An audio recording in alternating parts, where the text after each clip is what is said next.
Okay, so I finally found out how to use my Prezi appropriately on this computer. I have no clue why it took so darn long. Okay, welcome. This is the initial startup of CLP that I'm technically recording when the course is almost done. So let's start with classification of a lesion. A lesion is an abnormal change in structure or of an organ or part due to injury or disease.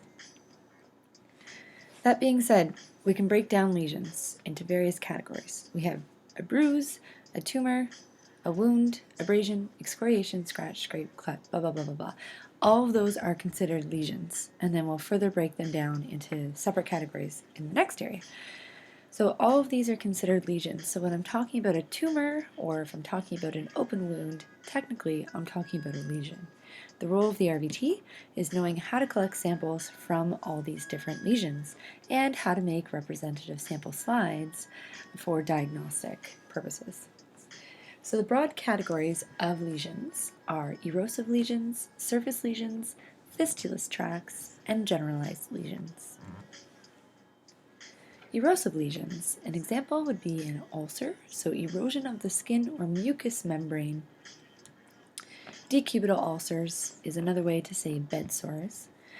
So in general, the skin that was injured and becomes ulcerated because of a reaction, skin that is covering a mass that has subsequently become ulcerated.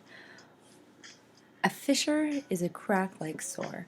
So these all belong to erosive lesions. Ulcers are fairly common. Decubital ulcers, we have a high risk of decubital ulcers in our recumbent patients.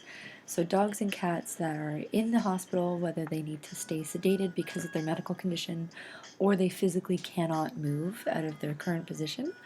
As RVTs, we need to ensure that every so often, every couple of hours, we're shifting these patients onto their other side, onto a new position of their body, so that they're not going to develop a decubital ulcer on those pressure points.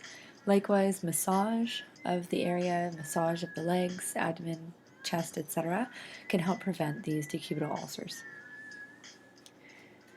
Fissures, it's a crack-like sore, so anywhere that it's a crevice or a crack on an animal, could be an orifice or not, that becomes a fissure where it's quite deep and they're extremely sore, and they're considered erosive lesions. Skin that is covering a mass, so that little point here, a cutaneous or subcutaneous mass that has subsequently become ulcerated, very common in regard to neoplasia, and that's when we tend to see inflammation and infection that's over top of neoplastic cells. But really, really common. Surface lesions, we have papules, macules, scales, and plaques. Papule is a small raised skin lesion less than 0.5 centimeters in diameter. Macule is a flat discolored skin lesion less than 1 centimeter in diameter. Scale is flake, so scale we tend to see at the base of the hair, flaky skin. And plaque is a solid raised lesion greater than 0.5 centimeters in diameter. So here's a papule example. So a papule does not have pus on it. Papules are small raised red bumps.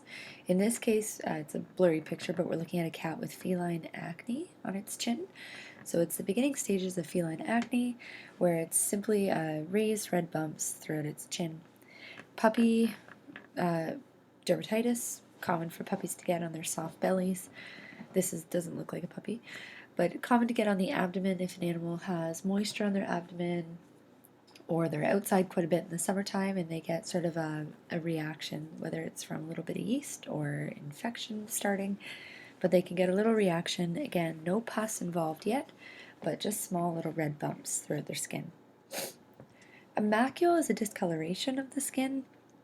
So for us, we're looking at birthmarks typically, but it becomes more concerning when it suddenly develops, and it's to be noted on physical exam. Here's an older dog who has a significant number of macules. Scales, like I said before, are commonly associated with dry skin, poor hair coat and quality. It's a little puppy. Sometimes you can see scales with parasitic infections, sort of ectoparasite infections. Really common. important to make note of on a physical exam. You also can get scaly skin because of a lesion in an area specifically, so there might be an abrasion or a cut or a wound, and it's changing the skin around it, so you get generalized scale.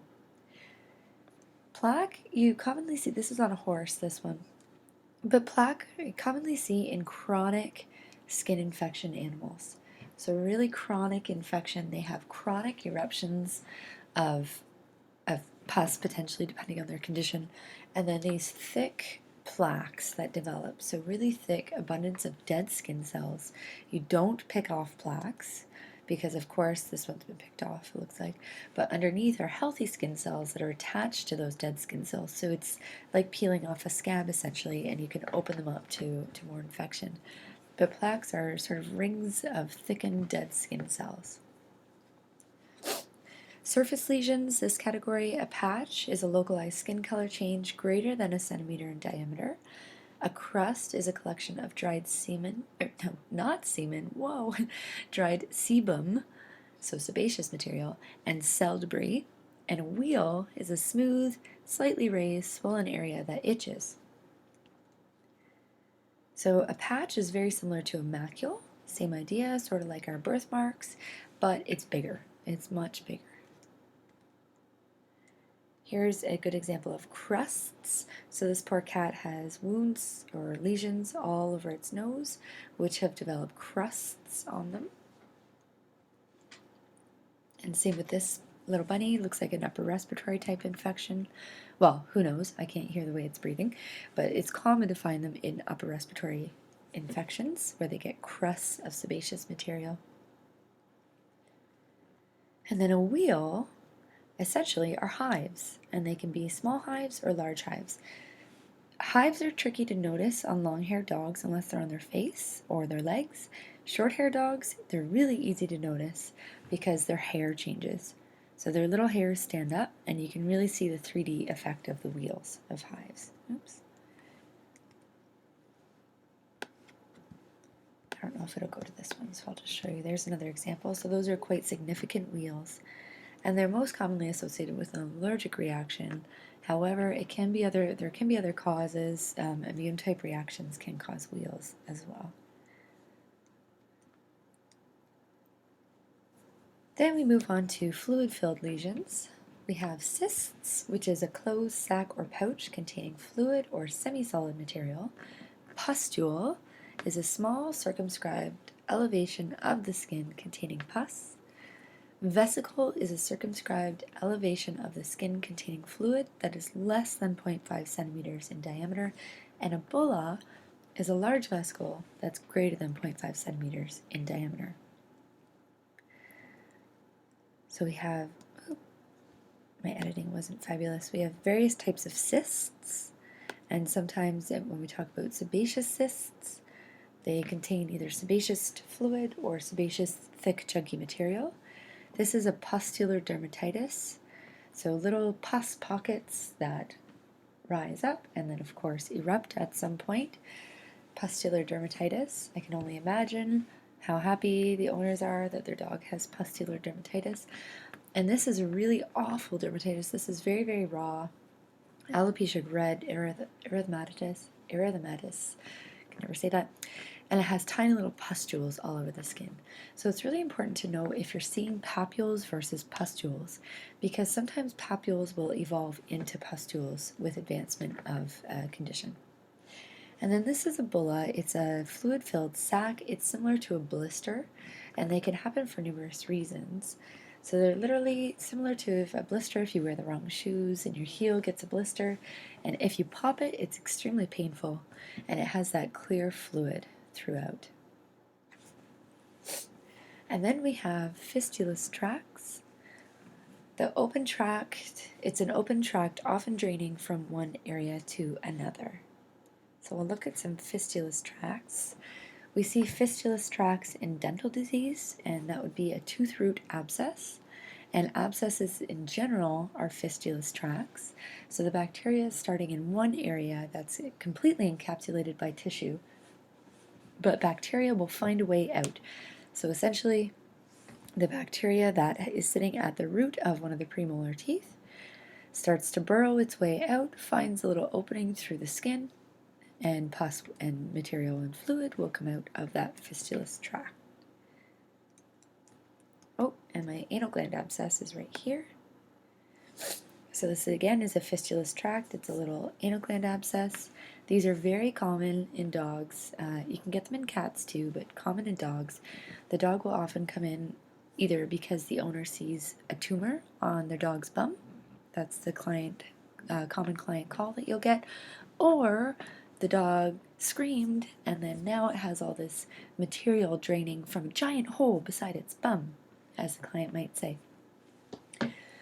So a fistulous tract here is our little anal gland abscess. So here's the anus. Within the anus at about 8 and 4 o'clock are these little things called anal sacs, or anal glands, which are little sacs, little blind-ended pouches, which I'm sure you've learned about in anatomy quite in depth and in med class.